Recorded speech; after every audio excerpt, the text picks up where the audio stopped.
Jóvenes, vamos a continuar con la clase anterior. Habíamos dejado un ejercicio a medias.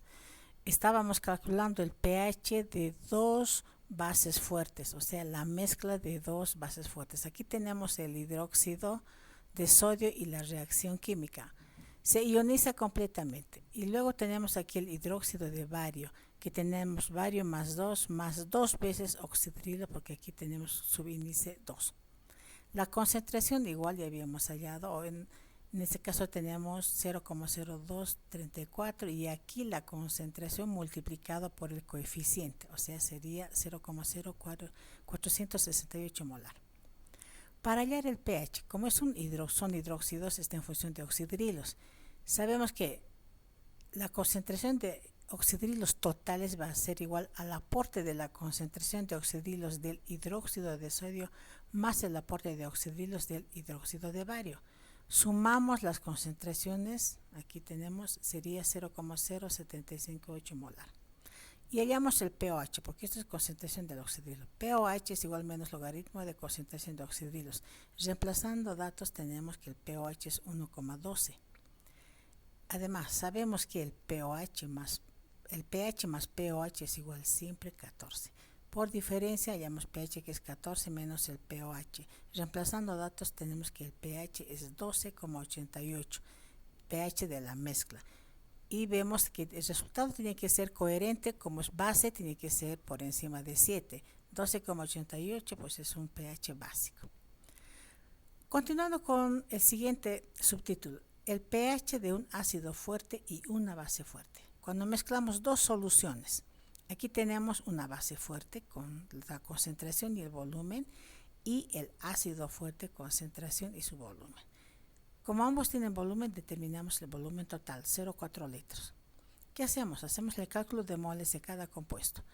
Para el hidróxido de sodio, tenemos aquí 0,2 litros por la molaridad. Aquí tenemos 0,03 molar y se simplifica los litros y hallamos la cantidad de moles. Para el ácido nítrico lo mismo, tenemos el volumen por la molaridad, porque es mol por litro, y determinamos los moles del ácido nítrico. Ahora, como es una reacción, aquí en la mezcla hay ácido y hay base. ¿Qué ocurre químicamente? Aquí está el ácido nítrico más el hidróxido de sodio. Es una reacción de neutralización prácticamente. ¿Qué se forma? Nitrato de sodio, y aquí quedaría el hidrógeno más el OH, el hidrógeno. Entonces, inicialmente, ¿cuántos moles de ácido teníamos? 8 por 10 a la menos 3, lo que hallamos anteriormente, 8,3 y 6,3. 6 por 10 a la menos 3. Tenemos inicialmente esta cantidad de moles. En los productos no tenemos nada.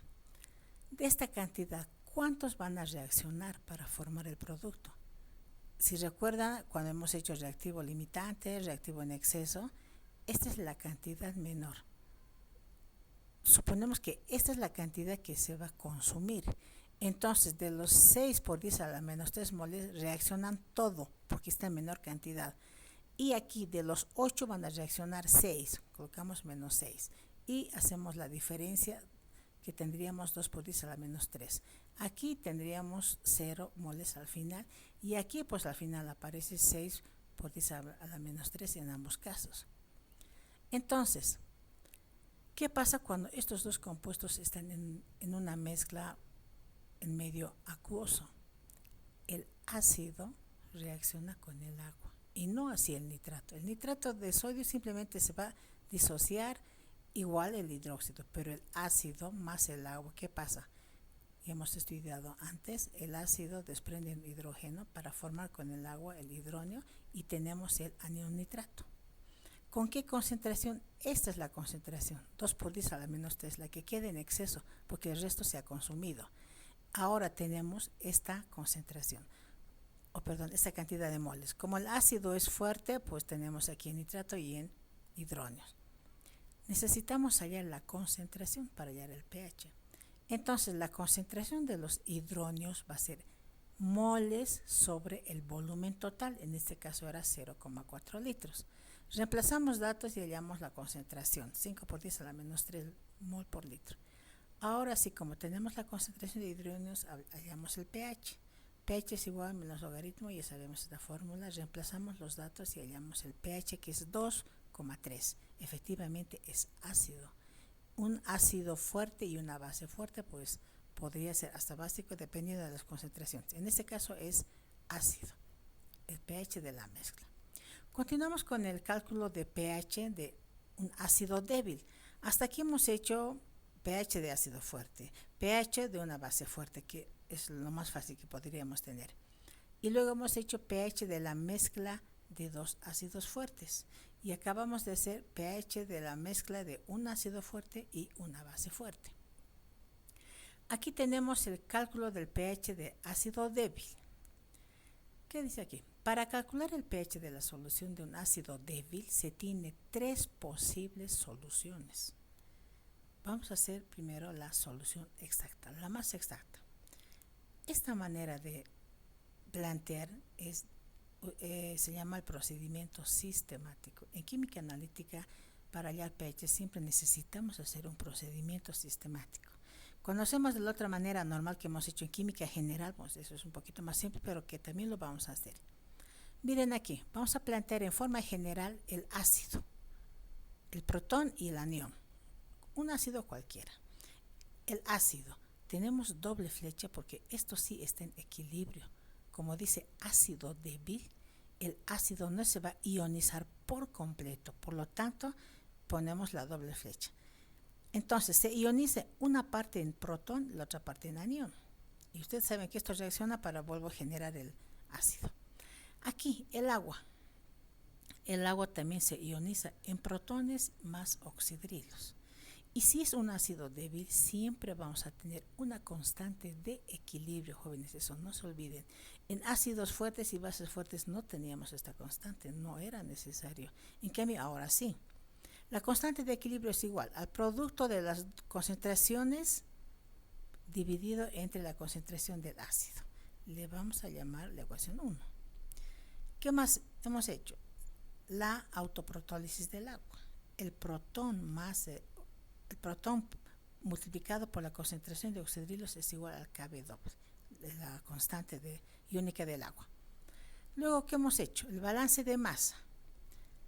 Aquí, el balance de masa, la concentración analítica del ácido es igual a ¿qué? Si estamos hablando de este ácido débil, no todo se va a ionizar. Por lo tanto, la concentración al final va a quedar una parte en el mismo ácido más la concentración que queda en el anión aquí. No tomamos en cuenta los protones porque esto está en función de este protón que proviene del agua. Entonces aquí tenemos la ecuación 3. Aquí el balance de cargas. La suma de protones positivos es igual a la suma de cargas negativas. Aquí tenemos concentración del protón es igual a la concentración del anión más la concentración del oxidrilo. Aquí está incluido el protón del ácido y el protón del agua. La ecuación 4. En este tipo de procedimientos vamos a generar siempre ecuaciones. Algunas veces se generan hasta 6 ecuaciones. Tenemos 4 ecuaciones y tendríamos que tener 4 incógnitas. ¿Cuál sería nuestra incógnita? La concentración que queda del ácido, la concentración del protón y la concentración del anión. Tenemos aquí solamente 3 incógnitas y 4 ecuaciones, o sea, es una solución fácil. Aquí, ¿qué hacemos? Tenemos aquí, del balance de cargas, estamos despejando el anión. La concentración del anión es igual a esta expresión. Le llamamos 4'. Luego tenemos de la ecuación 3, de aquí vamos a despejar la concentración del ácido. ¿Por qué? Porque estamos buscando una expresión que esté en función de protones. Entonces despejamos aquí, si se fijan, la concentración del ácido es igual a la concentración analítica del ácido menos la concentración del anión. Le llamamos 3'. Reemplazamos 4', aquí 4' en 3', o sea, aquí tenemos concentración analítica. En vez de esta expresión, reemplazamos la ecuación 4', aquí está. Y todo esto vamos a reemplazar en la ecuación 1, o sea, la ecuación 1 es de la constante de equilibrio.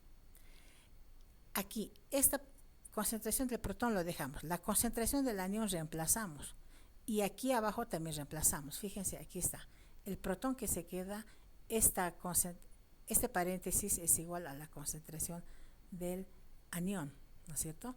Y abajo, ¿qué tenemos?